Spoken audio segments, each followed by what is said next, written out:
Senator Moreno, thank you very much for sitting with me today. We're flattered to have the opportunity to talk to you about some of the topics, the opportunities and challenges that face our industry today. I learned today that you are the first senator that's ever been an auto dealer. Is that correct? That is. And hopefully I won't be the last one. So there's a few in the House that have been in the car business, Roger Marshall and Vern Buchanan and Mike Kelly and others. But nobody's ever been elected to the Senate that came from the car business. So Don Byers one more. I know that because we worked with his family recently on selling some of his dealerships. But can you tell us a little bit about your history in auto retail? Yeah, absolutely. So I worked for General Motors, Saturn division while I was in college during the summers. During the school year, I worked at Automobile magazine. So Ann Arbor's where Car and Driver is headquartered. It was also where Automobile started. When I was going to graduate from college, I took the job offer from Saturn full-time. So I worked for Saturn full-time, and then they moved me around from Michigan to Tennessee to Pennsylvania. I didn't want to keep moving. So I had met one of the greatest entrepreneurs I've ever met, which is Herb Chambers. I met him when I was 26 years old. Herb had just started buying car dealerships. So Herb took a chance on me. Imagine a 26-year-old that has never worked in a car dealership, never run a business.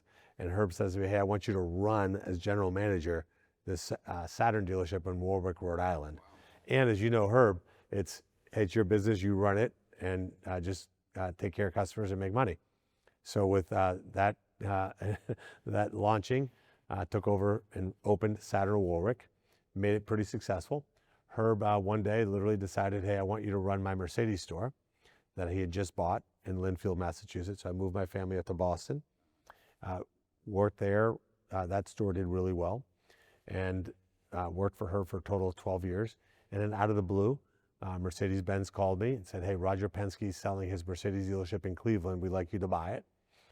It took every cent I had in my life because I'm 38 years old. I had a great job working for Herb, learned everything I know about the car business I learned from Herb Chambers. And here I am now faced with the prospect of having to buy a dealership. Well, there's a lot of things Herb's company did that I wasn't exposed to. Bought that dealership in May of 2005. And over the next 10 years, built 14 more dealerships for a total of 15. We did about $1 billion in revenue. We were in 4 different states. And then sold that business, started a tech company that did car titles digital, and then here I am. From the first store to the 15th, how long was that? 10 years. 10 years. Yeah. And the time frame is even more interesting, 2005 to 2015.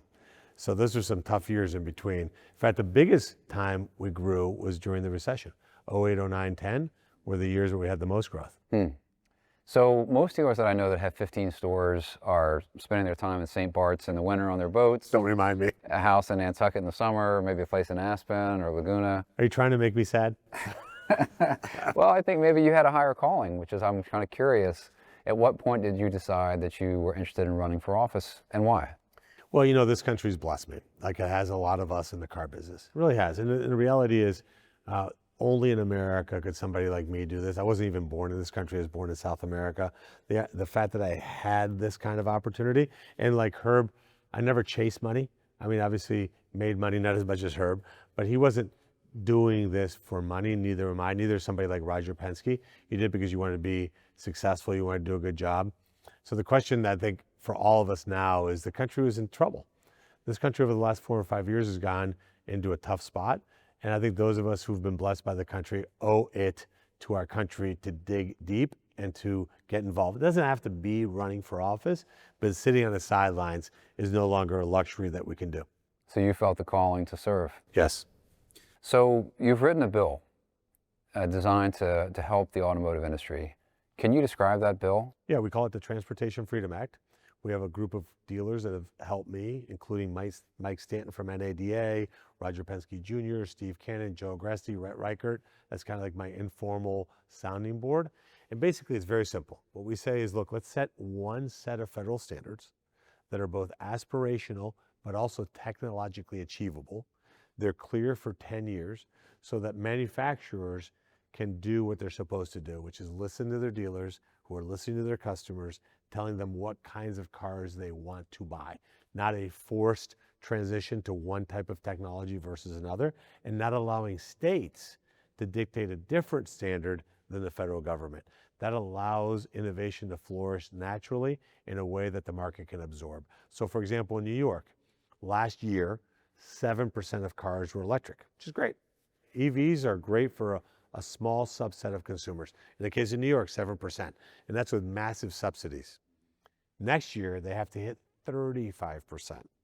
That's, Alan, that's just not gonna happen. It's like if you and I are told we have to bench press 500 pounds in a week. You and I can want to bench press 500 pounds in a week. We're never gonna make it happen. So this Transportation Freedom Act really frees the car business from the chokehold of government intervention. So the CARB rules would be voided if this bill is passed. Correct. CARB no longer has the ability to dictate a federal standard.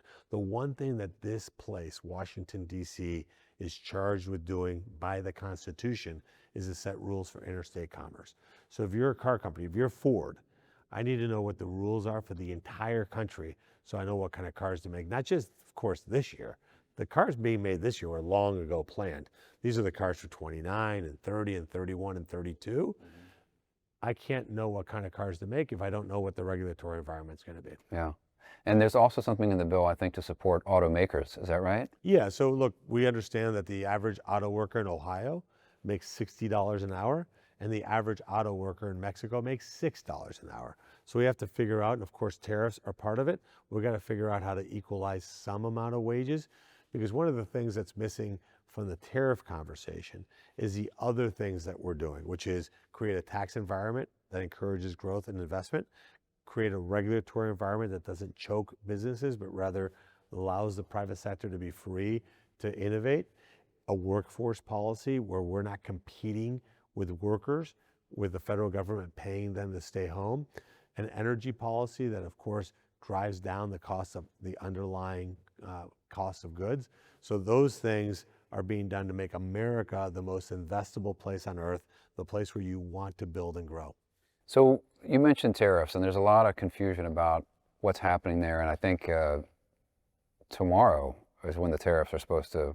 Liberation Day is April 2nd. April 2nd, excuse me, in 2 days. Because we can't do it tomorrow. Tomorrow's Oh, April Fool's Day.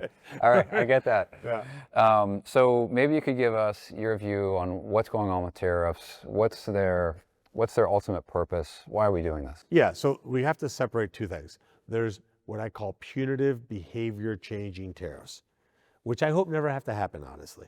That's with, for example, Mexico and Canada saying, hey, you can't allow fentanyl to come into our country. You can do things to stop it, and we need you to do those things. In fact, I stood in this very room and met with a group from Canada and said, look, you're about to invest $1.3 billion in preventing fentanyl labs from being in your country, blocking terrorists from coming into your airports that eventually make it into America. You should have done that long ago. It should not have taken a threat to change your behavior. So as allies, as friends, let's actually be friends and stop the bad behavior. So that's the first group of terrorists. So put that aside and assume that never has to be done again. The threats never have to happen because our allies are being true allies. The second set of tariffs is saying, look, we want to have reciprocal tariffs. If you tariff me 75%, I'm going to tariff you 75%. South Korea, who we pay for almost exclusively their entire cost of defense, that's a big bill to the US taxpayer. We send you cars, you tariff them 30, 40, 50%, but then you ship your cars to us, we don't tariff you at all. That's crazy. That's not a deal that any car dealer would be willing to make. So President Trump is saying we need fair and reciprocal trade. Now with certain industries, so that's generally, with certain industries, steel, semiconductor chips, pharmaceuticals eventually, and cars, those are strategically important industries that need to be here in America. So what we're saying is to the car companies out there saying, look, if you want access to our market, which is a huge, robust market, yeah, you need to make your product primarily in the United States if you're going to sell it here. So if you sell a car here, you have to make it here. And the tariffs are intended to induce those companies to move that business here to the US.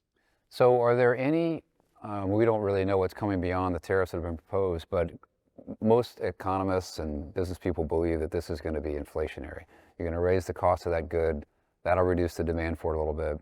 But I know that President Trump is focused on reducing inflation in this country. He ran against that very heavily against President Biden.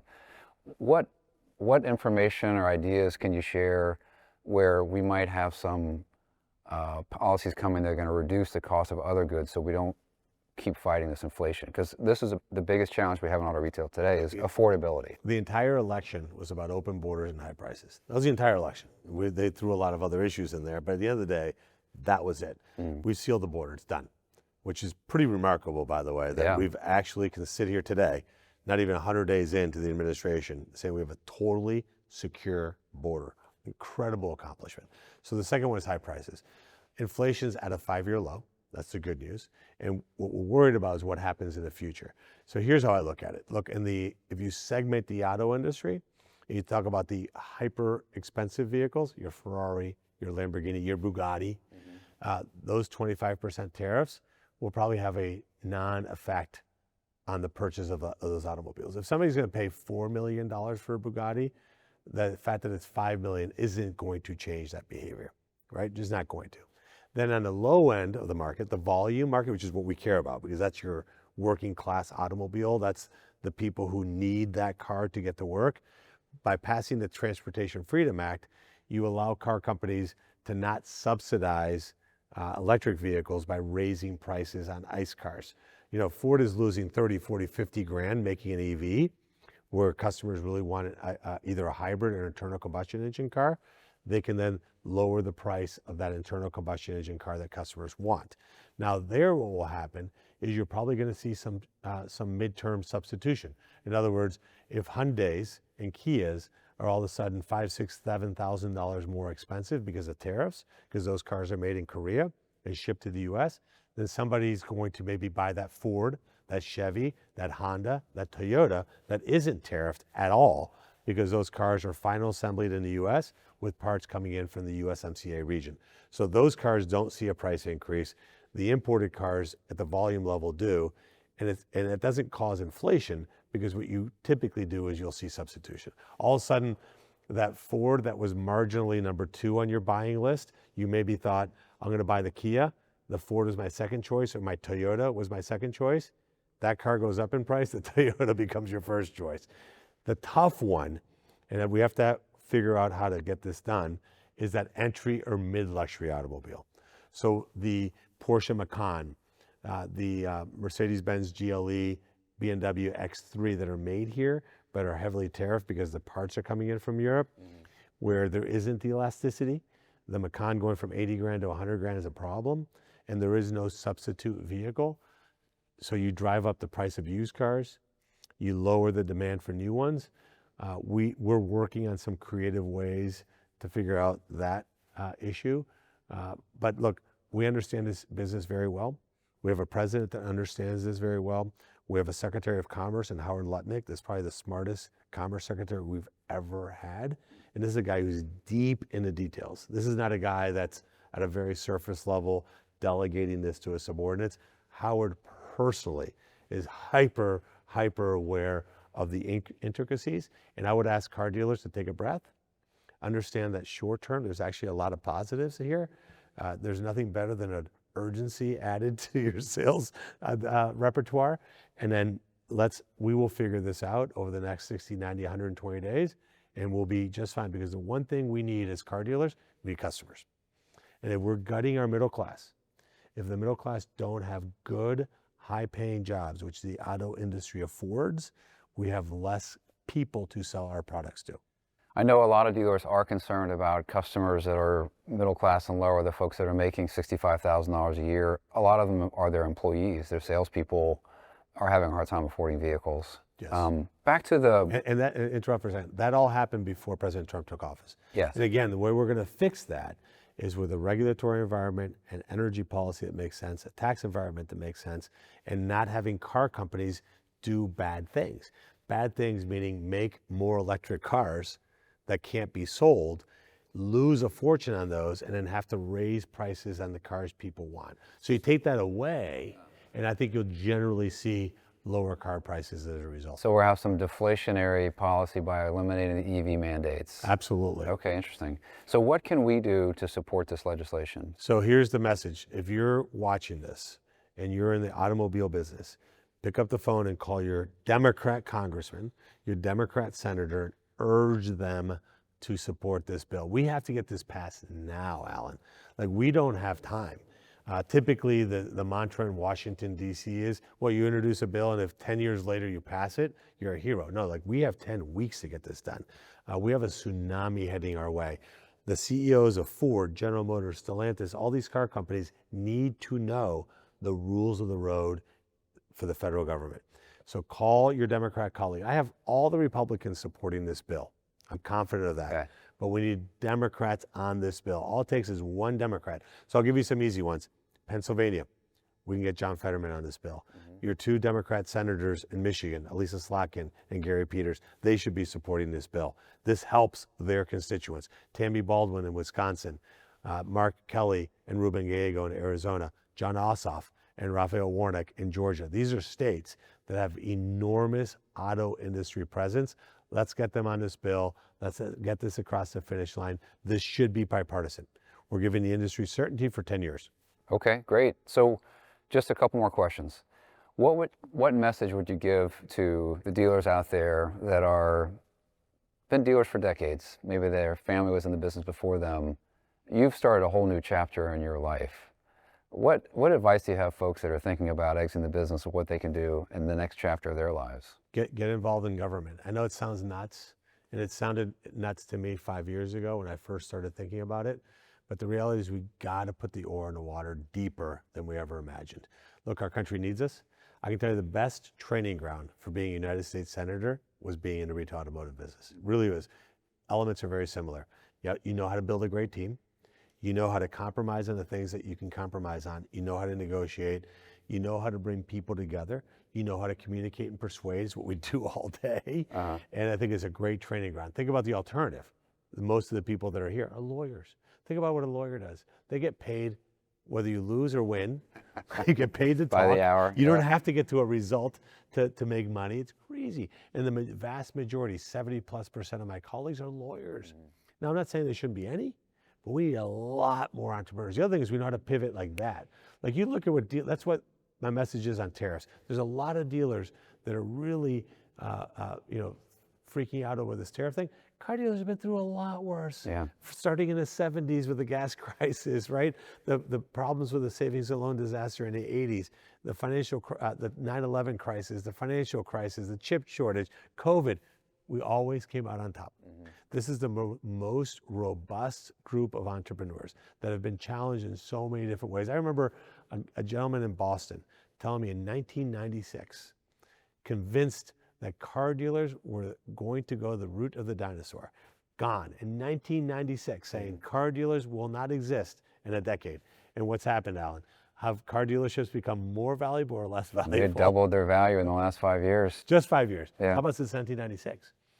I don't even do the math on that, yeah. Imagine buying a Mercedes dealership in South Florida in 1996, or a Porsche dealership in South Florida in 1996. What would the blue sky value be then versus what the blue sky value is today? I can actually give you an informed response because I bought one in 1997 when I was working for AutoNation, and I think it was around $12 million. And I think if you sold that business today, it would be over $200 million. Think about that. But we were going to go extinct. Yeah. Right? So I would tell the dealers, look, either get involved in supporting candidates, running yourself, being intimately engaged. I give Toyota a lot of credit. They've really corralled their dealers to make them effective lobbyists here. I think that's very, very strong. Car dealers have a lot to add. And look, if they still love the business, if they still wake up every morning excited to go to work, then don't leave. I go long in the retail automotive business. I think the retail automotive business is here to stay. I think car companies have realized what a valuable asset car dealers are. And I think this model has worked for 100 years, and I think it's going to work for 100 more.